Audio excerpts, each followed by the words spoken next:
जोहार झारखंड में हूं शुभ मिश्रा आपके साथ। चलिए शुरू करते हैं खबरों का सिलसिला और गुमला से आपको बड़ी खबर बता दें, जहां एक बुजुर्ग की घर में ही मौत हो गई है। स्थानीय लोगों की माने तो बुजुर्ग की मौत भूख जनित बीमारी से हुई। हालांकि उसके घर में ना तो खाने का एक भी दाना था, वहीं घर में रखे बर्तन में भी कोई खाने की पदार्थ नहीं थी। बुजुर्ग की मौत के एक दिन पहले होने की आशंका जाहिर की जा रही है। घटना उमड़ा लीटिम टोली का है और मृतक का नाम बितना चीक बड़ाई था। उसका पूरा शरीर सूखा हुआ था और केवल हड्डियों का ढांचा ही शरीर में बचा था। बुजुर्ग घर में अकेले रहते थे और भीख मांगकर अपनी जीवन यापन करते थे। उसके बेटे महेश की साल 2014 में टीबी से मौत हो गई थी। जानकारी मिलने के बाद पुलिस मौके पर पहुंची और शव को पोस्टमार्टम के लिए सदर अस्पताल भेजा है। हालांकि बुजुर्ग की मौत कैसे हुई, पोस्टमार्टम रिपोर्ट के बाद ही इसका पूरा खुलासा हो पाएगा। ये दो तस्वीरें इस वक्त आप अपनी टीवी स्क्रीन पर देख रहे हैं। देखिए कैसे बुजुर्ग के घर में खाली बर्तन पड़े हैं जिसमें अन्न का एक दाना तक नहीं है। और साथ ही साथ ये तस्वीर हम आपको दिखा रहे हैं जहां इंतजार पोस्टमार्टम रिपोर्ट का किया जा रहा है, ताकि पुख्ता तौर पर यह स्पष्टीकरण मिल सके कि आखिर इस बुजुर्ग की मौत क्या वाकई भूखमरी से हुई है, क्या भूख की वजह से ही इस बुजुर्ग की जान चली गई। सवाल पूछता है न्यूज़ 18। वृद्ध मरे हुए हैं, ये भूख से ही मरे हुए हैं। लग रहा है कि 8-10 दिन से इसको खाना नहीं मिला हुआ था। ये देखने से, बर्तन देखने से लग रहा है कि मतलब काई जम गया है बर्तन में। एक सप्ताह से मतलब लगता है खाना नहीं मिलने के कारण ही इनका मौत हुआ है। ये हम लोग अमरमणि दी के घर आ रहे थे। उस समय हम लोग देखे तो इधर दरवाज़ा सब खुला था, थोड़ा सा डिगची उगची रखा हुआ था। इसलिए हम लोग झाँके कि कोई रहता है कि नहीं बोल के झाँके तो देख रहे एक वृद्धा के मतलब मौत हुआ है। और सवाल पूछता है न्यूज़ 18, क्या भूख से हुई बुजुर्ग की मौत? घर में आखिर अन्न का एक भी दाना क्यों नहीं रखा हुआ था?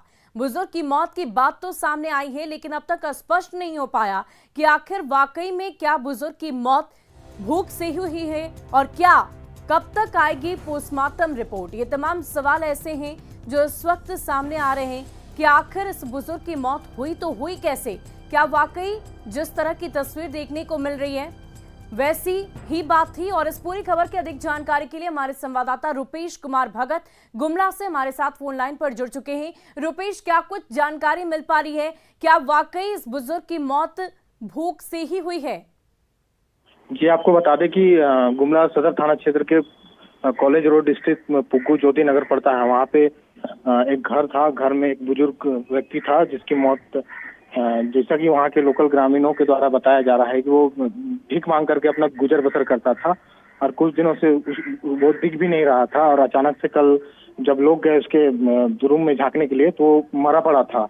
और उसका जैसा बॉडी देखने से पता चल रहा था कि उसकी स्थिति शायद नहीं खाने से उसकी मौत हो गई थी। पूरा हड्डी उसका साफ साफ नजर आ रहा था। जी रुपेश, क्या अब पोस्टमार्टम रिपोर्ट कब तक आने की संभावना है?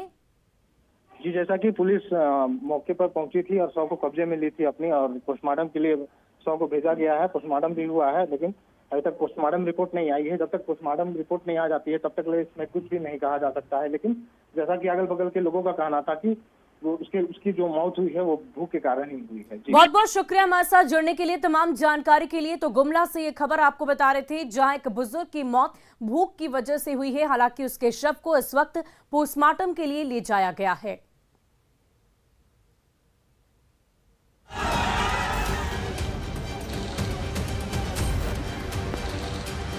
जो हमारे साथ अग्निवीर स्कीम में जुड़ना चाहता है, ना ही किसी तोड़फोड़ में हिस्सा ले।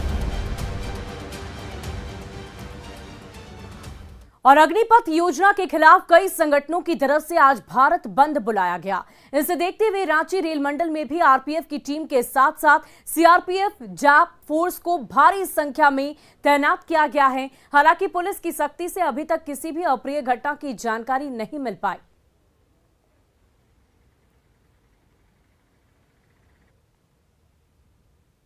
कि रांची रेल मंडल में अभी तक कोई अप्रिय घटना घटी नहीं है। इसके लिए हमारे आरपीएफ के जवान, लोकल पुलिस, जीआरपी ये काफ़ी मुस्तैद है, हर स्थिति पे नज़र बनाए हुए हैं। अभी आप देख सकते हैं कि अब स्टेशन पे सुरक्षा व्यवस्था बिल्कुल ही एज़ पर डिमांड रखी गई है। और ट्रेनों का परिचालन भी लेके देखा जाए तो कुछ ट्रेन अभी तक रद्द हुई हैं, जिसकी सूची हम लोग अभी जारी भी कर चुके हैं।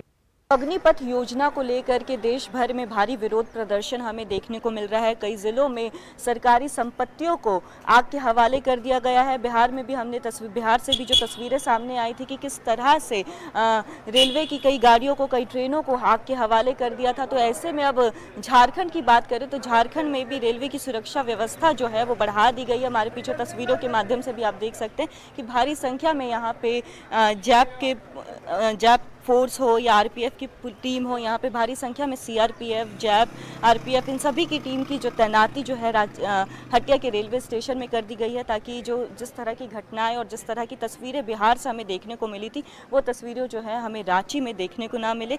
साथ ही साथ आपको बता दें कि अग्निपथ योजना को लेकर के पूरे देश भर में कई संगठनों की तरफ से आज भारत बंद बुलाया गया है, जिसका असर साफ तौर पर झारखंड में भी देखने को मिल रहा है। तो ऐसी कोई हिंसा जो है वो झारखंड में ना भड़के लेकर के आरपीएफ की टीम, सीआरपीएफ की टीम, जैप की टीम जो है यहाँ पे पूरी तरह से रांची के हटिया रेलवे स्टेशन में तैनात है, ताकि ऐसा कुछ होता है तो पुलिस के जवान जो है स्थिति को पूरी तरीके से संभाल ले। कोमल बहल, न्यूज़ 18 रांची। और अग्निपथ पर मचे बवाल के बाद झारखंड में बिहार जाने वाली बस सेवा पूरी तरह ठप पड़ी है, लेकिन बिहार से झारखंड तक आने वाले लोगों का सिलसिला लगातार जारी है। खास बात यह है कि भीड़ जुटते ही बस वाले सीधा दोगुना किराया वसूल रहे हैं। 300 रुपए भाड़ा की जगह 600 रुपए से अधिक वसूला जा रहा है, वो भी नॉन एसी बस के लिए। ट्रेन सेवा कैंसिल होने की वजह से लोग बस का रुख कर रहे हैं, लेकिन अधिक दाम और पहुंचने में हो रही देरी से उनकी परेशानी बढ़ती नजर आ रही है। देश भर में उग्र प्रदर्शन हो रहा है। इस बीच झारखंड में बिहार से जो बसेस आ रही है उसमें काफी हैरान परेशान होकर लोग वहां से किसी तरह आ रहे हैं, जो कि रेगुलर ट्रेवल्स तो ट्रेन के हैं, लेकिन ट्रेन को पीछे छोड़कर बस से आ रहे हैं और उसमें भी रूट डाइवर्ट करके काफी परेशानियां फेस कर रहे हैं। क्या हुआ है मैडम, आप ट्रेन से आती हैं, आज बस ली कैसी? मैं रेगुलर ट्रेन से आती हूँ, लेकिन बस में बहुत परेशानी हुई, किराया भी ज्यादा लगा, रूट भी बदल के आना पड़ा और जो टाइमिंग था सुबह मॉर्निंग का वो अभी हम पहुँच रहे हैं। कितना लगता था, कितना रुपया लग रहा है? अब पहले तो 350-400 में तो आ ही जाते थे, अब तो 600 रुपए लग रहे हैं। एसी का नॉन एसी में एसी का भाड़ा देना पड़ रहा है। भैया पटना से आ रहे, कैसी स्थिति है? पटना में तो स्टेशन पर जब हम लोग गए तो पुलिस वाले तो मार के भगा दिए, कह रहे कि ट्रेन नहीं चल रही है। हाँ, सब ट्रेन जो बंद है। और उसके बाद जो है कि हम लोग बस से जो इतना परेशान हुए कि फिर कहने लायक नहीं, और 650 रुपया किराया दे करके हम लोग सीधा 2 गुना किराया, बस का लोड कैसे बढ़ गया ना? हाँ, 2 गुना बस का किराया हम लोग दे करके आ रहे हैं और बोल रहा है कहीं ले जा रहा कहीं बस वाला। कहाँ लाना था? अरे हम लोगों को तो यहीं आना था। हाँ, तो हम लोग बोले तो बोला कि 4:30 बजे हम उतार देंगे, वहाँ से आपको कलकत्ता का बस मिल जाएगा। तो यह ला करके 9 बजे उतारा है।